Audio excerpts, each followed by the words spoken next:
Ao fim desse vídeo, você vai conseguir ter um ator onde você consegue configurar uma região possível onde os itens podem spawnar dentro dele.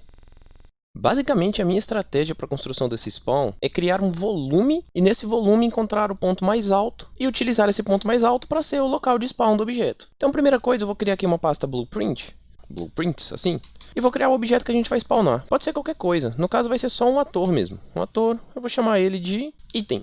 Aí nesse item eu vou adicionar um cubo e eu vou fazer ele um pouco pequenininho, 0.3 por exemplo, e tentar encaixar ele mais ou menos aqui no chão. A altura deve ser 16, então 16.16. Errei, será que é 15? 15 parece certo. Então essa é a posição do meu item. Deixa eu testar um item em cena.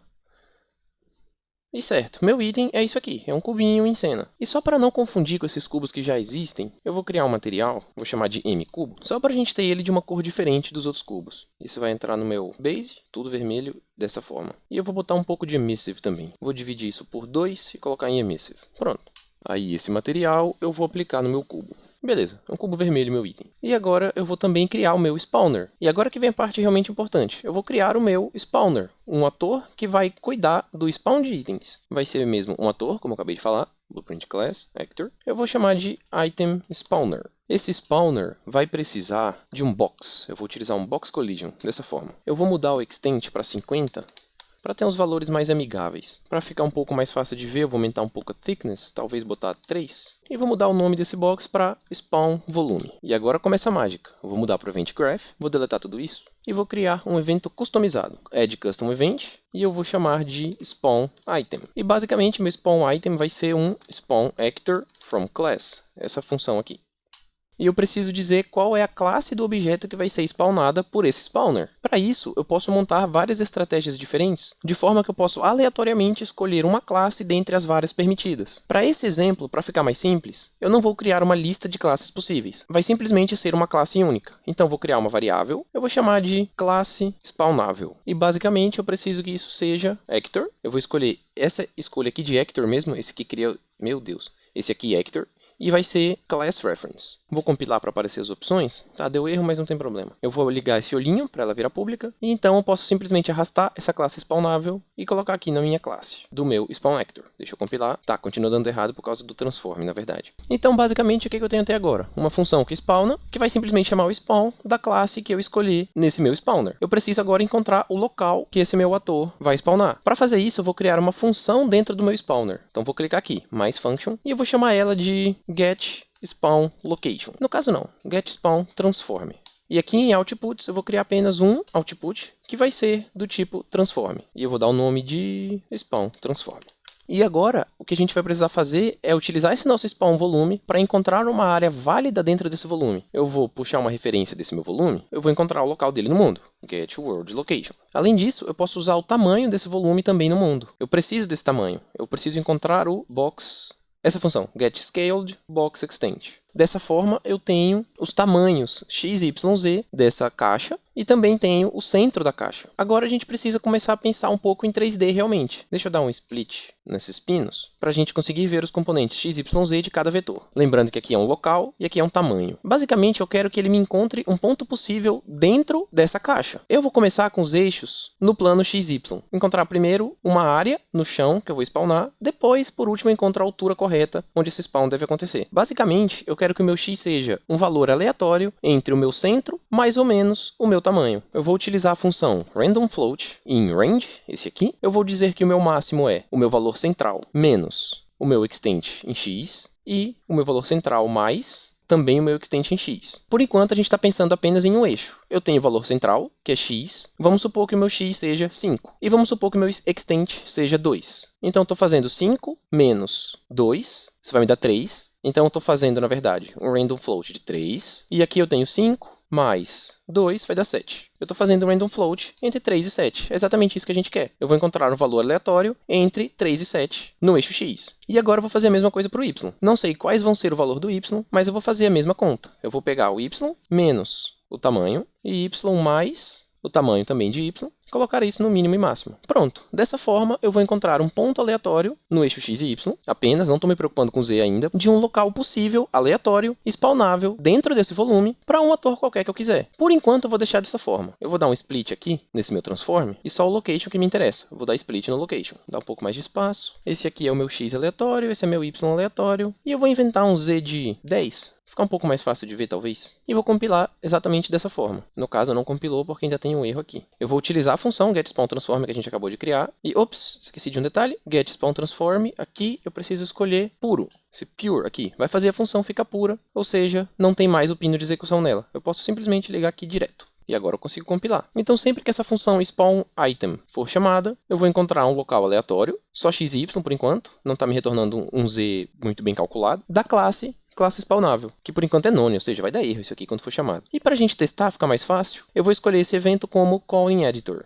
para eu conseguir chamar ele a qualquer momento durante o editor realmente. Você já vai ver isso funcionando. Então vou compilar, vou vir aqui no jogo, vou colocar o item spawner aqui em algum lugar, subir assim e aumentar um pouco o tamanho dele. Além disso, lembra da minha variável classe spawnável? Precisa ser definido como alguma coisa. Por enquanto ela é none. Quando ele chegar no spawn actor, vai tentar dar o spawn em none e vai dar erro. Então eu vou definir aqui. Então o que ele vai spawnar na verdade, classe spawnável, eu vou escolher o meu item, que é exatamente isso aqui que eu criei, o cubinho vermelho. E então eu vou apertar Shift S, ou vou vir aqui e escolher Simulate, para eu não possuir o nosso controlador. Se eu simplesmente der play, eu vou entrar no jogo dessa forma. E não é bem isso que eu quero. Eu quero, fora do personagem mesmo, conseguir simular o que pode acontecer aqui. Então vou apertar Shift S, ou escolher aqui... Shift S não, desculpa. Alt S, ou apertar aqui no Simulate. Não consigo mais ver o meu spawner, porque o jogo começou, mas eu acho que eu consigo encontrar ele aqui na lista de atores no jogo. Aqui, item spawner, ele está aqui. E eu vou escolher agora a função SpawnItem. Spawnou um item em algum lugar, porque apareceu aqui, mas eu não estou vendo. Ah, ele ficou aqui embaixo. Z10 é muito baixo. Bom, mas ele spawnou. A dúvida agora é, será que isso está certo? Tá, o Z de 10 foi muito ruim. Deixa eu subir um pouco o Z. Vim aqui da minha função getSpawnTransform. Z em vez de 10 eu vou botar 250. E eu vou colocar esse cubo numa posição conhecida para eu saber se está dando os valores corretos. Então vou colocar ele aqui em XY00, Z de 250 também. Então vou dar Simulate de novo, apertando Alt S. Encontrar o meu item spawner e dar SpawnItem. Spawnou um cubo aqui, apertar outro, apertar outro, apertar outro, apertar outro, várias vezes. Certo, eu consigo ver que está spawnando cubo aleatório e parece que está tudo certo. E a gente viu que tudo que spawnou foi dentro da área. Aparentemente está tudo certo, mas de toda forma eu quero tirar a prova real. Como que eu vou fazer isso? Aqui no meu item spawner, eu sei que eu escolhi extent de 50, 50, 50. E aqui eu vou colocar um valor, por exemplo, 10 de escala. No caso Z eu vou deixar 1. Assim. Isso significa que os valores possíveis dele seria de menos 500 para cá até mais 500 para cá. Vamos ver se é esse valor que ele está realmente encontrando para a gente. Eu vou simplesmente aqui dentro do meu SpawnTransform, eu vou mandar um print. Toda vez que essa função for executada, ele vai encontrar o meu x. Na verdade, eu vou ter que fazer um append. Pronto, eu criei uma única string e conectei no meu print. E eu vou também abrir um pouco esse print aqui, para aumentar um pouco a duração, fica mais fácil de ver. Compilar, simulate, encontrar o meu spawner, aqui, item spawner, e dar um SpawnItem. Menos 500 a mais 500. Perfeito. Então posso deletar isso aqui. Eu vou segurar Shift e apertar Delete, que aí ele deleta sem quebrar as conexões. Ele vai conectar direto daqui para cá, olha.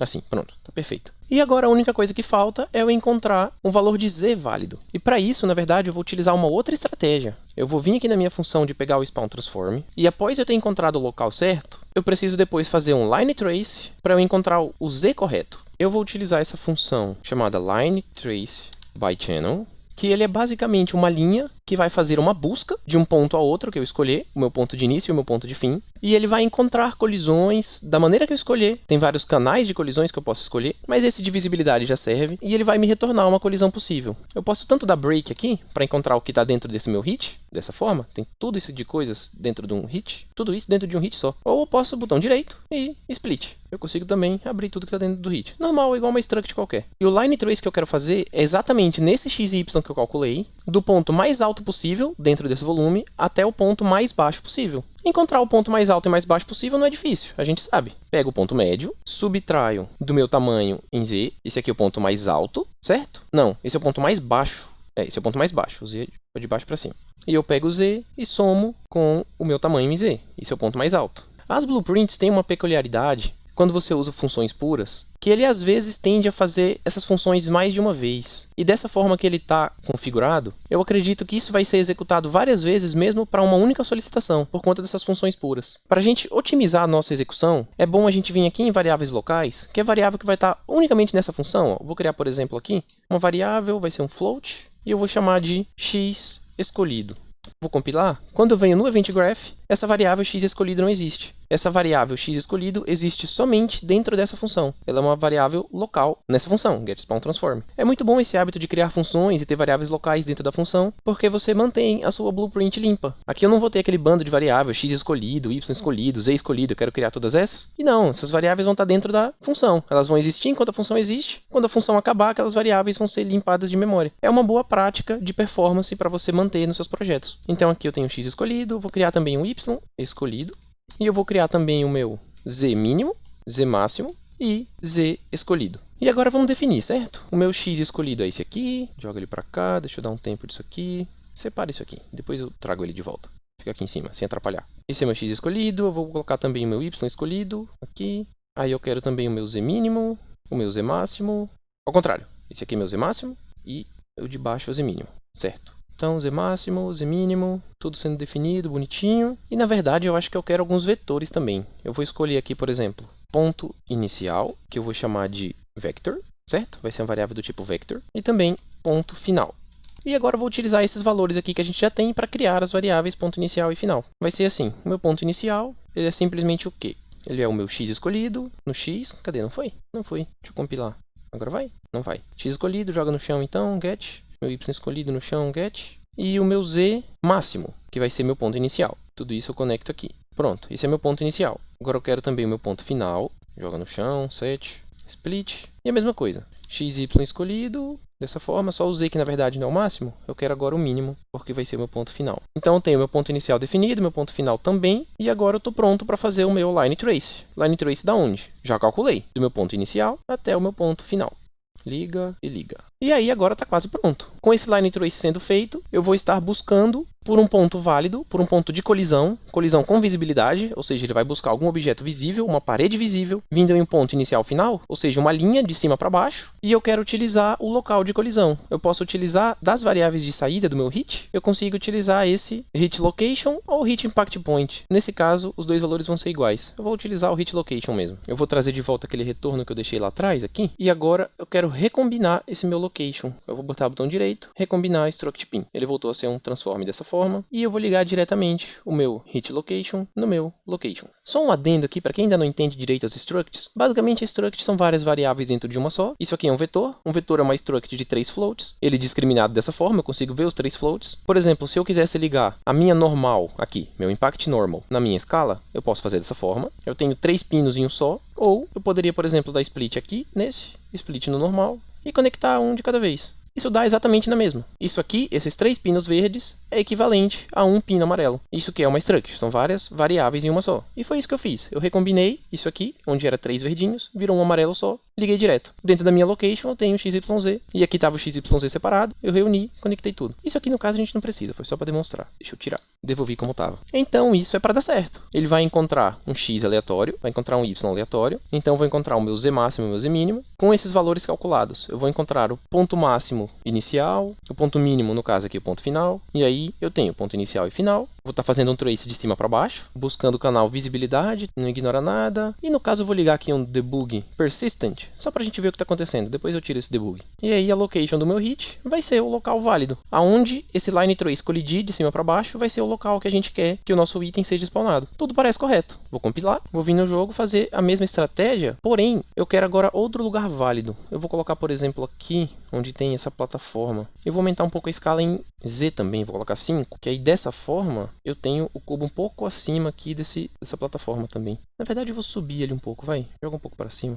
Pronto, agora eu tenho certeza. Apertar Alt S, estou simulando, vou encontrar aqui meu item spawner e vou mandar um spawn. Onde ele vai spawnar será? Na verdade ele fez 2 vezes, 2 line trace. Por quê? Enfim, eu consigo ver que ele fez um line trace aqui de cima para baixo, encontrou essa posição e spawnou o cubo aqui. Isso aqui na verdade não é um cubo, talvez a escolha de vermelha não tenha sido muito inteligente. Mas isso aqui é um line trace, isso aqui é o resultado de um line trace que colidiu com o chão. Se eu olhar aqui para baixo, não tem mais line trace porque colidiu realmente. Aqui é um ponto de colisão. E aqui também foi o ponto de colisão, mas no caso ele spawnou um cubo. A dúvida agora é por que ele fez 2 Line Trace. E agora, concluindo o tutorial, eu confesso que eu dei uma procurada e não entendi o porquê que essa função está sendo executada 2 vezes. Deve ter algum funcionamento interno dentro dessa função spawn actor que eu desconheço, e por algum motivo ele está executando esse spawn transform 2 vezes para encontrar o spawn transform aqui dessa forma que eu montei. Igual eu falei um pouco mais cedo nesse mesmo tutorial. Quando a gente utiliza funções puras, muitas vezes a gente perde um pouco o controle de quantas vezes essas funções estão sendo executadas. No caso, esse meu spawn transform é uma função pura. Para a gente otimizar a execução, e isso não ser executado 2 vezes, sendo que só precisa ser executado uma vez, uma solução é a gente simplesmente desligar o modo puro. Então os pinos de execução vão aparecer. Eu vou colocar ela aqui, abrir um pouquinho de espaço, e aí fazer a conexão dessa forma. Quando o pino de execução passa uma vez, eu tenho certeza que isso aqui vai ser executado só uma vez. A função pura conectada daquela forma, eu não consigo ter o controle de quantas vezes ela vai ser executada. Então dessa forma, eu posso compilar, voltar aqui para o jogo, abrir o modo simulação, vou apertar Alt S, encontrar o meu item spawner, eu vou mandar spawn item e, agora sim, só uma vez. Então ele encontrou um ponto aleatório dentro daquela área que a gente escolheu, ele fez um line trace de cima para baixo e encontrou o chão como local válido. Eu vou mandar spawnar outro. Agora foi aqui o local válido. Ele também está encontrando o Z corretamente como deveria. Ficou perfeitamente em cima dessa plataforma e não no chão dentro da plataforma. Sem essa verificação de Z, o cubo spawnaria aqui embaixo. E não ia funcionar bem o nosso spawner. A gente precisa que ele spawne em um lugar válido, onde o jogador, teoricamente, seria capaz de alcançar. E claro que isso funciona para qualquer lugar. Eu posso colocar esse volume onde eu quiser no mapa, ele vai funcionar corretamente. Além de que eu posso colocar mais de um no mapa, e eles estando configurados para funcionar de forma independente, eles vão todos funcionar corretamente. E isso essencialmente conclui esse vídeo. Essa é a parte rica desse vídeo. Eu tenho uma função que vai spawnar um ator que a gente escolher num local aleatório válido dentro de um volume que eu consigo configurar. E agora a frequência, a taxa, as condições de spawn depende do seu jogo, do seu projeto e como você decidir fazer para o seu jogo. Para esse exemplo, eu posso fazer algo muito simples. Eu posso dar um begin play, por exemplo. Assim que começa, eu dou um delay de um tempo que eu quiser. No caso, eu vou escolher um random float em range. Então ele vai dar um delay aleatório aí entre 3 e 6 segundos. Após esse tempo, eu vou chamar a função spawn item. E depois que o item foi spawnado, eu vou voltar para o delay. Eu vou criar aqui um pino de reroute, um node reroute, e conectar aqui. Vou dar 2 cliques para spawnar outro, alinhar eles. Então assim que começa o jogo, espera um pouquinho de tempo, um tempo aleatório entre 3 e 6 segundos, spawna um item, e volto para esperar de novo, spawna um item, e fica infinitamente spawnando o item. Sem nenhuma condição de parar, sem nenhuma condição de início. Isso aqui, é claro, eu fiz só agora para a gente ilustrar, mas isso depende do seu projeto. E só para concretizar de vez, dentro da minha função getSpawnTransform, eu vou desligar esse debug para a gente não mais ver essa linha vindo de cima para baixo. Vou colocar debug type como none. Eu quero esse volume aqui e esse outro volume aqui. Vou apertar Alt S para simular e vamos ver essa simulação acontecendo.